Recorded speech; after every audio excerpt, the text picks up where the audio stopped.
This is the case of 66 years old male.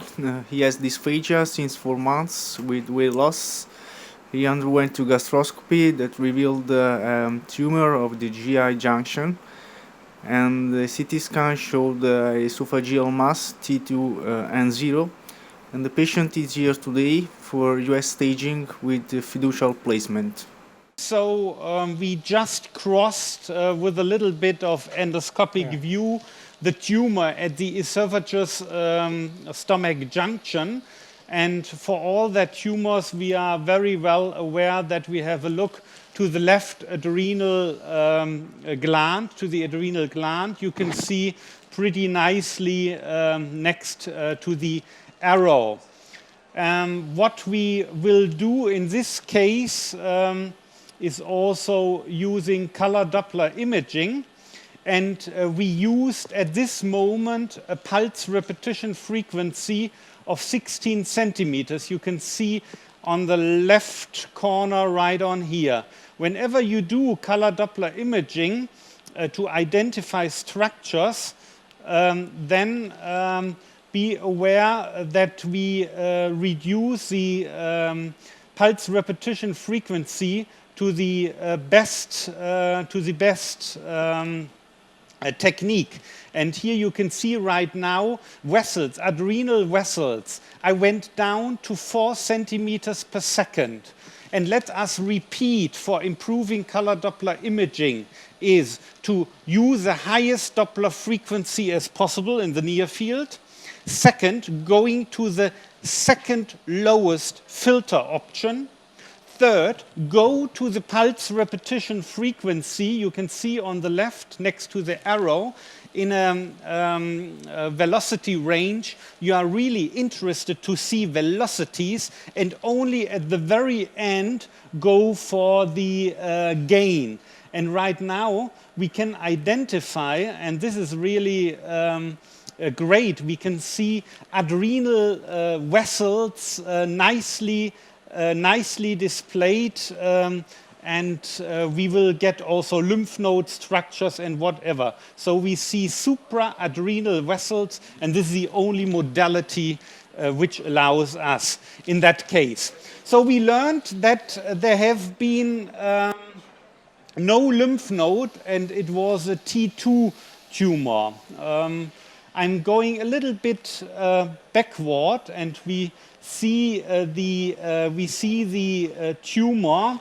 I will show with the arrow, and we see also roundish lymph nodes next to the arrow right on here. So we can be sure that not only here, perhaps elastography might help us to delineate the blue and stiffer tumor. And whenever we look for distinction of layers, elastography helps us. But we see that lymph nodes which are clearly round, they are not large, and we might measure lymph nodes in the size of 4 millimeters. But we are sure that a voluminous lymph node like this shape will be infiltrated with a high pretest probability. So our staging at this moment is not N0, but it's N1. And you can see more of those lymph nodes next to the tumor. So we are pretty sure that this lymph node is involved. Second, if we look for the endoscopic view, it was described at the esophagus stomach junction, gastric junction. But here we can see even tumor infiltration if we combine the endoscopic image. Here we can see gastric folds, and we see tumor infiltrating into the stomach. And here I start to play a little bit with the tumor. Elastography might help us to get the tumor tissue involved, and you can see the borderline. Someone should please stop for the freeze. Could someone freeze, please? Okay, very good. That's a beautiful image. We only evaluate elastography perpendicular to our instrument.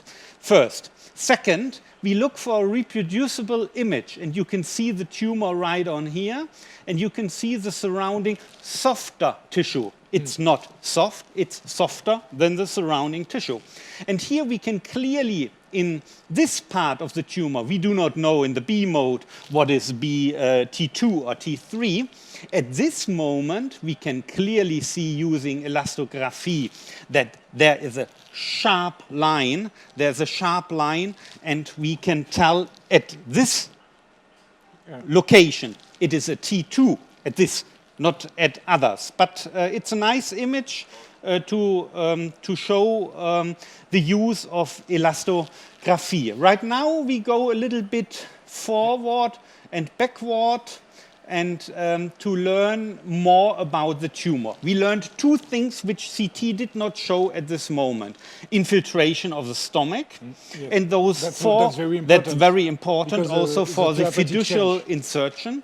And second, we saw that very tiny lymph nodes, which are also prognostic important. So we but lymph node doesn't change therapeutic because but infiltration of the stomach of the stomach changes. We will perform chemotherapy instead of radiotherapy. So our neoadjuvant strategy, and this really changed the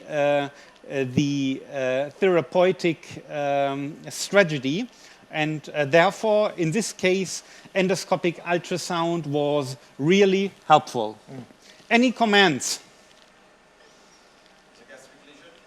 It's infiltrating the T2, stomach.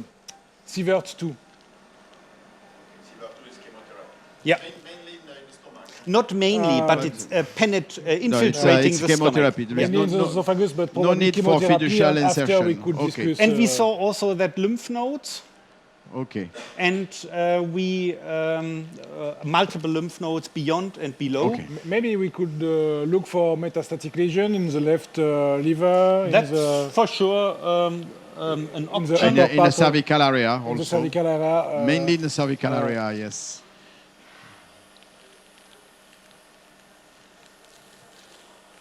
So let's have a look to the rest of stomach. I'm reducing the frequency. Have a look to the left liver lobe. Since you'd like to see something also in the audience, I put a little bit more gain, which is important. So the lesion in the left lobe or in the cervical area will change totally the therapeutic. That's totally true. So we had that adrenal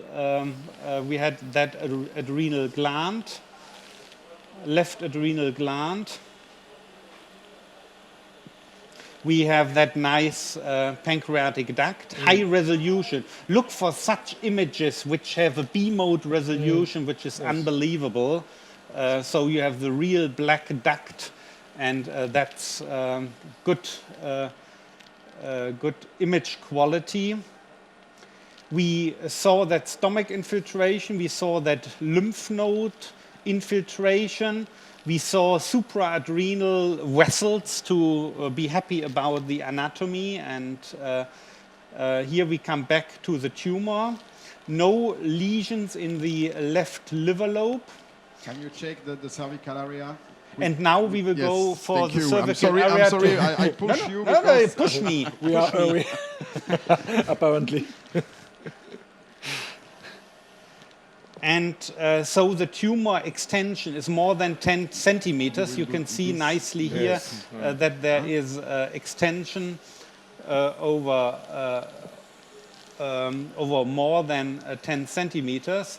The aorta, the aortopulmonary window.